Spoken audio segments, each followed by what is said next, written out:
Let's talk some more about Stoicism. We were going through the Meditations by Marcus Aurelius. We had ended up in book 7, and I found section 18, which is not very long, but I think it's quite interesting.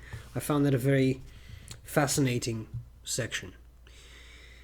Fascinating because it is something that I think we all experience and a lot of us kind of struggle with a bit, but also because it is a theme in Marcus Aurelius's work that shows up a lot of times. So here we go.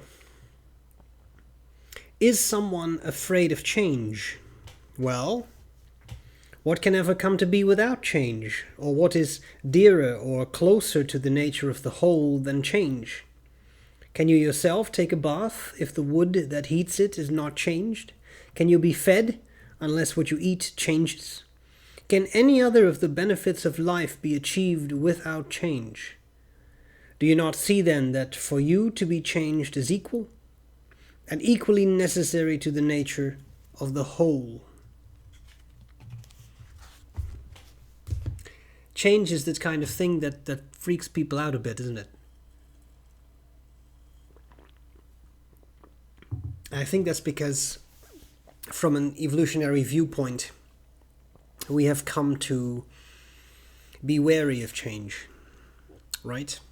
Because when you think about it, if everything stays the same way, then that's kind of nice for us. We like that. We like it when things are exactly where we want them to be. Well, we know exactly where everything is.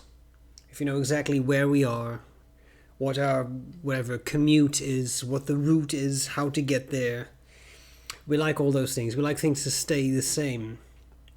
But I think Marcus raises a very good point, because where would you ever get if things would stay the same, right? Where would you end up? What interesting adventures, what interesting challenges, what interesting opportunities would you face or not face if everything would stay exactly as it was? And that can be complicated because you may not be incredibly happy with your current situation, whatever it is. But again, you can only get out of that situation by having certain things change, right? That's how that works. And change, it always reminds me of research that I did for my PhD, which was very broadly framed in the context of a theory which states something like this. So we have a very small brain area on the brainstem. We won't have to get into details of that. And that very small brain area is probably involved in the trade-off between exploitation and exploration. What does that mean? Well, in a nutshell, think about being an animal, something like a squirrel or something. You have to look for food. And if you know that in a certain area there's typically food, then what you are doing by going back to that area time and time again is exploiting that area. You know there's probably going to be food, so you go there and you take that food. But what if there is another location where there's more food? Well then, to get to that area, you have to explore. You have to explore. And unfortunately, exploration comes with certain risks. Right? Because the risk is, what if you go to some other area to forage and it turns out that there is nothing to eat there? You have to make your way back, all the way back to that first area where there was food. But what if it turns out that that other area actually has more food that is more easily accessible, food that is better, whatever? Then it would be a real shame if you kept exploiting, if you stuck to the safety of that first area, right? Because then you miss out on other opportunities. And this is hard.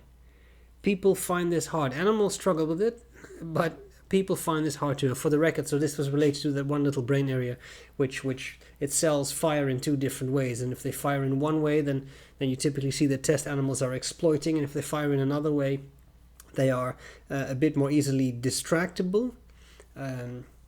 That's called tonic firing. And then because they can be distracted more easily, they start to explore other options more easily because they're distracted more easily, right?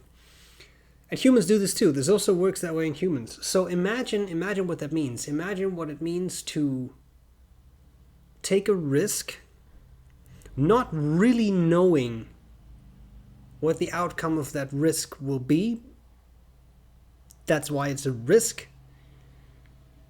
But then having the potential to also have a high gain to accompany that high risk. There'll always be that risk, but the outcome could be very beneficial. Now, this is not to say that in life you should just recklessly take risks, because clearly that's not a sensible way to approach life, and you will very likely find out negative results quite quickly. But you can also not avoid any risk in life. It's not possible. It's not possible, nor is it, I think, desirable. You have to be able to take a certain risk. And to do that effectively, you have to be willing to accept certain changes. Because without those changes, everything will stay the same. And then all you are doing is exploiting a certain situation, which again can be very beneficial. It can be very, very beneficial to exploit a given situation. But not forever. At some point, a certain change needs to be made. You need to start exploring, to move forward in life, to look at other opportunities, to look at other options. And that, I think, is something that a lot of people struggle with because they are unwilling to accept alternatives. Our way of thinking is often quite rigid, and we are not really willing or able, or both, to consider whole new avenues, whole new options. And then there's no change. And if there is no change, there's also no progress. So this is not a meaningless topic, because you can look at an entire society and think of what progress needs to be made within that society, for example, right? It's not just a personal thing, it's also a much broader thing, a much wider thing to consider. So I find this very interesting. And I like Marcus Aurelius's his acceptance of this statement. And I really like the last sentence.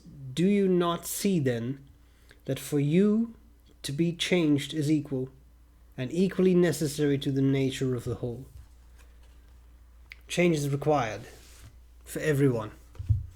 For you as a person to grow, for you and your relationships to grow, and for a whole society, for a whole humankind to grow. Interesting thoughts. I hope this was useful, and I will gladly see you again next time for more talk about Stoicism. Bye bye.